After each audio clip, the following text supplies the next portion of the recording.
राज्यातील हिंदी सक्तीच्या मुद्द्यावरून सुरू झालेल्या वादात विनाकारण उडी घेऊन मराठी माणसाला डिवचणाऱ्या भाजप खासदार निशिकांत दुबेंना मराठी महिला खासदारांनी घेरलंय। संसद भवनात त्यांना अचानक गाठून घेराव घालत वादग्रस्त विधानांचा जाब विरोधी पक्षाच्या महिला खासदारांनी विचारलाय। बघूया। तुमको पटक पटक के मारेंगे, ये अनार्की जो है नहीं चलेगी। तो दुबे तुम मुंबई में आ जाओ, मुंबई के समुंदर में डुबे डुबे कर मारेंगे। महाराष्ट्राकडे तुम्ही बघताना सन्मानपूर्वक बघितलं पाहिजे। महाराष्ट्राची जी परंपरा आहे तिचा तुम्हाला अभिमान असला पाहिजे। तुम्ही जय महाराष्ट्र बोला, आणि ते जय महाराष्ट्र बोलले। जय महाराष्ट्र पण केला त्यांनी, अक्षरशः आम्हाला हात पण जोडले आणि ज्या पद्धतीनं पड त्यांनी या ठिकाणून काढला। महाराष्ट्र आणि मराठी माणसाविरोधात गरळ ओकणाऱ्या निशिकांत दुबेंनी महाराष्ट्राच्या वाघिणींसमोरून पळ काढला। मराठी आणि हिंदीच्या मुद्द्यावरनं गेल्या काही दिवसांपासून राजकारण पेटलंय। दरम्यान या प्रकरणात भाजप खासदार निशिकांत दुबेंनी उडी घेत मराठी माणसांविरोधात दरपोक्ती केली होती। दुबेंच्या वादग्रस्त विधानावरनं काँग्रेसच्या खासदार वर्षा गायकवाड, प्रतिभा धानोरकर आणि शोभा बच्छाव यांनी निशिकांत दुबेंना खडे सवाल केलेत। मात्र आक्रमक झालेल्या महाराष्ट्राच्या वाघिणींसमोर दुबे बिथरले आणि त्यांनी धूम ठोकली। आम्ही निशिकांत दुबेंना म्हटलं की तुम्हाला महाराष्ट्राचा एवढा द्वेष काय, आणि महाराष्ट्राच्या मराठीचा तुम्हाला एवढा द्वेष काय। दुसरी गोष्ट, तुम्ही पटक पटक के मारेंगे बोलत होता। तुम्ही कोणाला पटक पटक के मारणार आहे? आम्ही तुमच्या समोर आहोत, पटक पटक दाखवा तरी आम्हाला कोणाला मारणार आहात।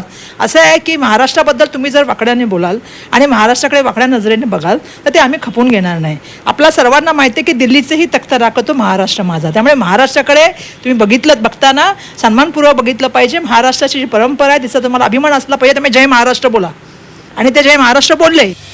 संसदेच्या पावसाळी अधिवेशनात विरोधकांनी गदारोळ घातल्यानंतर कामकाज तहकूब करण्यात आलं। दरम्यान यानंतर सर्वच खासदार सभागृहातून बाहेर पडत होते।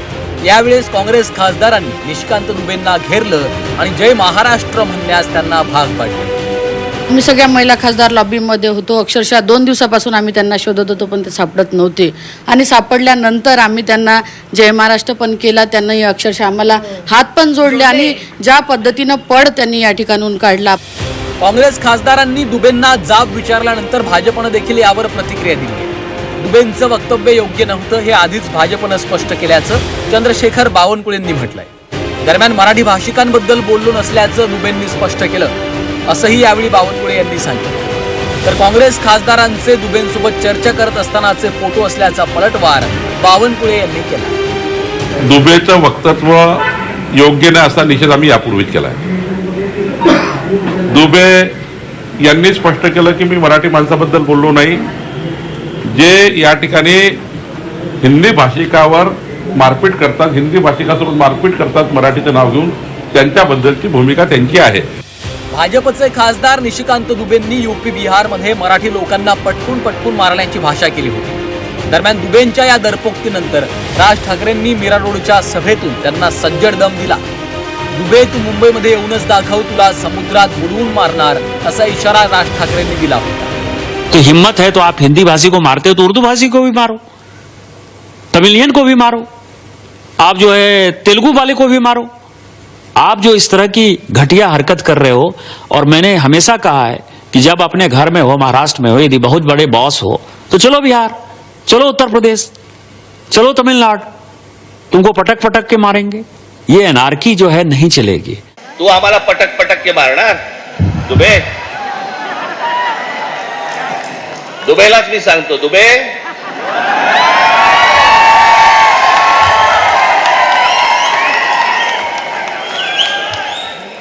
तुम मुंबई में आ जाओ,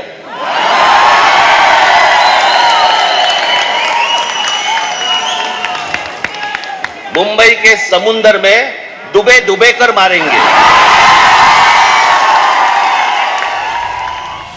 दुबेंच्या वक्तव्यातून जाणवतं की ते महाराष्ट्र द्वेषी आहे।